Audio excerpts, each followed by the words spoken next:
बूढ़े गिद्ध की सलाह की कहानी आज हम आप लोगों को सुना रहे हैं। इसे ध्यान से सुनिएगा, बहुत आनंद आएगा और इसमें शिक्षा भी मिलेगी। किसी घने जंगल में गिद्धों का एक झुंड रहा करता था। उनका पूरा झुंड एक साथ उड़ान भरते और साथ में ही शिकार करते थे। एक बार वो सभी उड़ान भरते भरते किसी टापू पर पहुंच गए। वहां बहुत सी मछली और मेंढक रहते थे। उन्हें वह टापू बहुत अच्छा लगा। उनके खाने पीने और रहने की सारी सुविधाएं उस टापू पर मौजूद थी। सभी गिद्ध उसी टापू पर रहने लगे। अब उन्हें शिकार के लिए कहीं जाना भी नहीं पड़ता था। सभी बिना किसी मेहनत के भरपेट भोजन करते और उस टापू पर असल में जीवन जीने लगे। उसी झुंड में एक बूढ़ा गिद्ध रहता था। वह बूढ़ा गिद्ध यह सब देखकर बहुत परेशान रहता था। उसे अपने साथियों की आलस भरी दशा देखकर चिंता होने लगी। वो सभी गिद्धों को कई बार चेतावनी भी देता कि मित्रों, हमें फिर से शिकार के लिए उड़ान भरनी चाहिए, ताकि हम अपना शिकार करने की कला और भी मजबूत बनाए रख सकें। अगर ऐसे ही आलस करेंगे तो एक दिन हम शिकार करना भी भूल जाएंगे।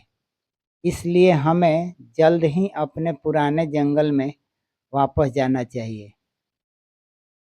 उस बूढ़े गिद्ध की सलाह सुनकर सभी गिद्ध हंसने लगे।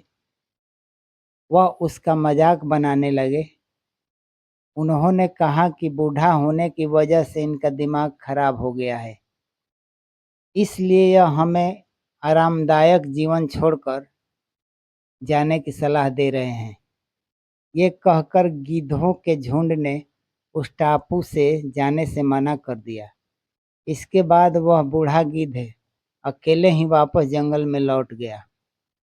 कुछ दिनों के बाद उस बूढ़े गिद्ध ने सोचा कि बहुत समय हो गया, चलो उस टापू पर जाता हूँ और वहाँ पर अपने सगे लोगों को और दोस्तों से मिलकर आता हूँ। वह बूढ़ा गिद्ध जैसे ही उस टापू पर पहुंचा, वहां की हालत देखकर वह हैरान रह गया।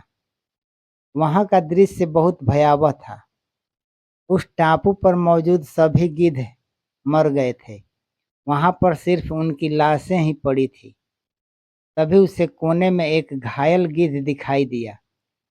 वह उसके पास गया और वहां की हालत के बारे में पूछा।